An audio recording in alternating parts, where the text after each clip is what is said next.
প্রধানমন্ত্রী শেখ হাসিনা সম্প্রতি ভারত সফর করেছেন। সেই সফরের সময় তার সঙ্গে ভারতের প্রধানমন্ত্রী নরেন্দ্র মোদীর বৈঠক হয়েছিল এবং সেই বৈঠকের সূত্র ধরে আমরা জানতে পেরেছি যে দুই নেতার বৈঠকে ভারতের সঙ্গে অন্যান্য অনেক বিষয় আলোচনার পাশাপাশি তিস্তা নদীর প্রসঙ্গ এবং গঙ্গার পানিবণ্টন চুক্তির বিষয়টিও আলোচনায় এসছে। এখন প্রধানমন্ত্রী শেখ হাসিনা এর সফরের পরপরই ভারতের পশ্চিমবঙ্গের মুখ্যমন্ত্রী মমতা বন্দ্যোপাধ্যায় তিস্তা এবং গঙ্গার পানি বণ্টন চুক্তি নিয়ে তার কথা তিনি তুলে ধরেছেন এবং এই দুইয়ের ব্যাপারে তার প্রবল আপত্তির কথা জানিয়েছেন। মুখ্যমন্ত্রী মমতা বন্দ্যোপাধ্যায় ভারতের প্রধানমন্ত্রী নরেন্দ্র মোদীকে তার আপত্তির কথা জানিয়ে একটি চিঠিও পাঠিয়েছেন, এটা সংবাদ মাধ্যমে প্রকাশিত হয়েছে।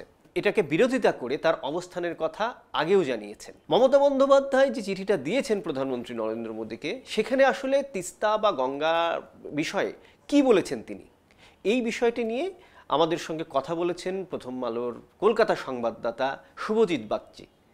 আমরা তার কাছেই শুনব। মমতা বন্দ্যোপাধ্যায় যেটা প্রাথমিকভাবে বলেছেন সেটা হচ্ছে গুরুত্বপূর্ণ দুটি বিষয়। একটা হচ্ছে ফরাক্কা চুক্তির নবনায়ন, আর দ্বিতীয়ত হচ্ছে তিস্তা চুক্তিটা করা। কিন্তু এই দুটি বিষয়ে তার সঙ্গে কোনো আলাপ আলোচনা করা হয়নি। তিনি এটা একটি চিঠিতে প্রধানমন্ত্রী নরেন্দ্র মোদীকে লিখেছেন এবং একটি সাংবাদিক বৈঠক করেও বলেছেন। এবং তার সঙ্গে সঙ্গে তিনি তার আপত্তির যে কারণগুলি, এটা একটা দীর্ঘ তালিকা, এটা প্রায় একটা বই লেখা যায় এই রকম। তিনি আড়াই পাতার মধ্যে মোটামুটিভাবে সংক্ষিপ্তভাবে তার যে আপত্তির কারণ সেইগুলি তুলে ধরেছেন এবং বলেছেন যে আমি অতীতেও এগুলো বলেছি বহুবার এবং আবারও বলছি যে আমার আপত্তির কারণ কি, একটা ফরাক্কা চুক্তি নিয়ে আর দ্বিতীয় তিস্তা চুক্তি। প্রথমটা আমি বললাম যে তার সঙ্গে আলাপ আলোচনা করা হয়নি রাজ্যের সঙ্গে।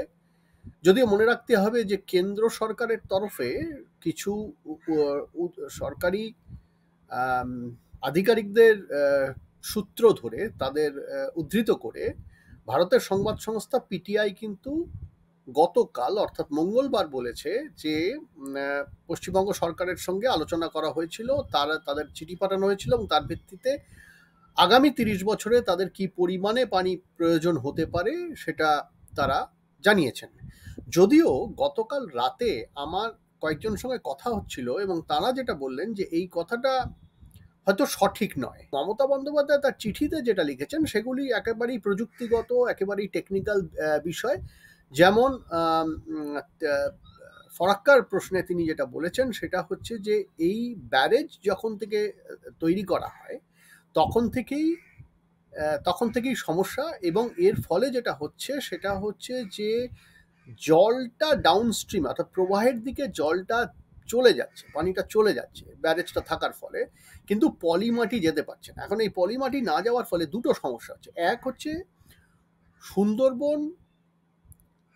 সুন্দরবন তার যে মূল রসদ, মাটির যে রসদ, সেই রসদটা হচ্ছে পলিমাটি, সেই পলিমাটিটা পৌঁছতে পারছে না এক। আর 2 নম্বর যেটা সবচেয়ে বড় সমস্যা সেটা হচ্ছে যে ক্রমশ পলিমাটি বাড়ছে, তার জন্যে ধারাবাহিকভাবে ড্রেজিং চালিয়ে যাওয়া প্রয়োজন।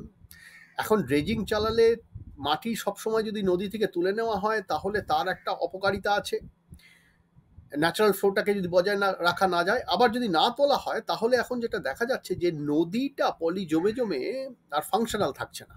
যেটা তিস্তা প্রসঙ্গে তিনি বলেছেন, দ্বিতীয় নদী তিস্তা প্রসঙ্গে যেটা তারা অনেকদিন ধরেই বলে আসছেন যে বর্ষার সময় অর্থাৎ এখন তিস্তাতে প্রবাহ আপনি যদি দেখেন তাতে গড় প্রবাহ নাকি থাকে, তাদের বক্তব্য সম্ভবত 60 বিলিয়ন কিউবিক মিটার, এবং ওই পানির ফ্লোটা আমি যেটা বললাম ওই 60 বিলিয়ন কিউসেক থেকে 600 মিলিয়নে নেমে আসে। বুঝতে পারছেন মানে কি সাংঘাতিক ড্রপ হয়, মানে 6000 কিউবিক মিটার থেকে ওটা আপনার 60 কিউবিক মিটারে নেমে আসে। তিস্তা এবং গঙ্গার পানি বণ্টন চুক্তি নবায়ন প্রশ্নে মমতা বন্দ্যোপাধ্যায়ের এই যে কঠোর অবস্থান, তার পেছনে কি স্থানীয় বা আঞ্চলিক কোনো রাজনৈতিক বিষয় আছে? এই রাজনীতির আসলে উদ্দেশ্যটা কি? তিনি আসলে কি চান? পশ্চিমবঙ্গের ক্ষমতাসীন তৃণমূল থেকে শুরু করে অন্য যে রাজনৈতিক দলগুলো আছে তারাই আসলে কি ভাবছে এই চুক্তিগুলো নিয়ে? পানি যদি দেওয়া হয় ভারতের তরফ থেকে তাহলে উত্তরবঙ্গে যে সমস্যা, পশ্চিমবঙ্গের ক্ষমতাসীন দলের হবে, ক্ষমতাসীন দল সেটা সামলাতে পারবে তো? মানে পশ্চিমবঙ্গের বিরোধী দল সঙ্গে সঙ্গে বলতে আরম্ভ করবে, আজকে যে বিজেপি এই যে পানি দেওয়ার কথা বলছে তারা প্রধান বিরোধী দল পশ্চিমবঙ্গে, এরকম কোনো গ্যারান্টি আছে? যে উত্তরবঙ্গে মনে রাখতে হবে বিজেপি সবসময় বেশি আসন পায়, সেখানে তারা তাদের আসন ধরে রাখার জন্য তখন মমতা বন্দ্যোপাধ্যায়ের বিরোধিতা করবে না, তারা এই প্রশ্ন করবে না যে কেন মুখ্যমন্ত্রী এই পানি দিলেন। এর কোনো গ্যারান্টি আছে কি? আজকে আমি দেখছি লেফটের, বামফ্রন্টের বেশ কিছু যারা সিম্পাথাইজার বলা যেতে পারে বা সমর্থক বলা যেতে পারে, তারা বারবার লিখছেন বিভিন্ন সমাজ মাধ্যমে, তারা লিখছেন, তারা বলছেন যে মমতা বন্দ্যোপাধ্যায় ইচ্ছাকৃতভাবে পানি না দিয়ে বিপদ ডেকে আনছেন বাংলাদেশের এবং পশ্চিমবঙ্গের। প্রশ্নটা হচ্ছে, তারা তো 34 বছর ক্ষমতায় ছিলেন এবং সেই সময় দুজন সেচমন্ত্রী ছিলেন রেভলিউশনারি সোশ্যালিস্ট পার্টির, গণেশ মণ্ডল 2000 সাল নাগাদ এবং পরবর্তী সময় সুভাষ নস্কর। এদের দুজনকে আমি সাক্ষাৎকার নিয়েছি সে সময়।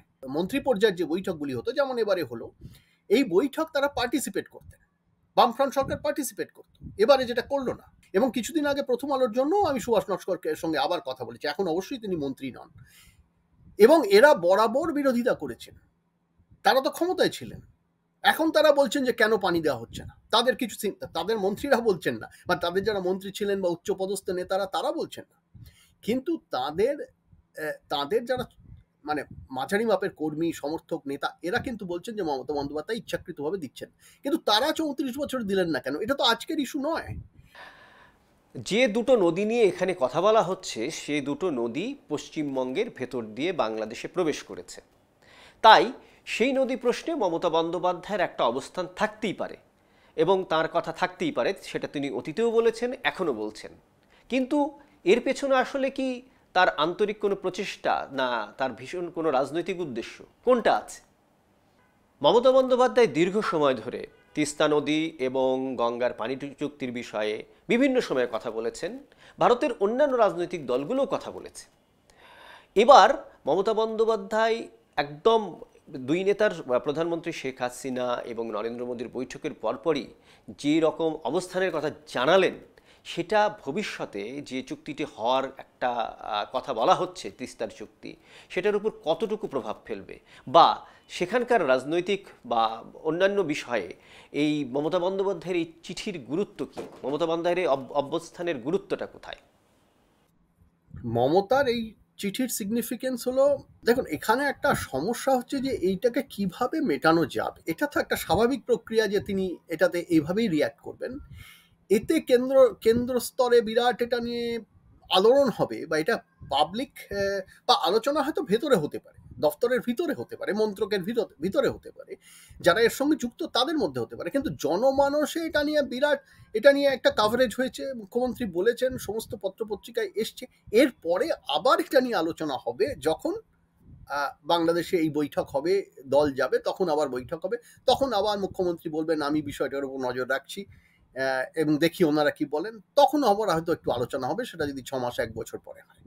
কিন্তু এর মধ্যে এটা ভারতের অভ্যন্তরীণ রাজনীতিতে খুব বড় ইস্যু হয়ে উঠবে মনে হয় না, কারণ আরও একাধিক বিষয় রয়েছে যেগুলো প্রেসিং, ইমিডিয়েট ইস্যু, সেইগুলো নিয়ে তারা আলাপ আলোচনা করবে। খুব বেশি বড় ইস্যু হবে না, তবে ভেতরে আলাপ আলোচনা তো চলতেই থাকবে, সাংবাদিকরাও এটা নিয়ে আলাপ আলোচনা করবেন, কারণ নিঃসন্দেহে এটা পশ্চিমবঙ্গ, বাংলাদেশ এবং ভারত, এই মানে দুই দেশ এবং একটি রাজ্যকে নিয়ে এটা নিঃসন্দেহে একটা খুবই বড় ইস্যু, যেটা দীর্ঘ সময় ধরে চলছে, এবং বুঝতেই পারছেন যে ইস্যুটা 30 বছর ধরে সমাধান করা যাচ্ছে না, সেটা তো স্বাভাবিকভাবেই অত্যন্ত জটিল ইস্যু। না হলে এটা এতগুলি সরকার গেল, এতগুলি মন্ত্রী, এতগুলি প্রধানমন্ত্রী, মুখ্যমন্ত্রী গেলেন, তাও সলভ করা যাচ্ছে না, তার মানে এটা নিঃসন্দেহে অত্যন্ত জটিল একটা ইস্যু।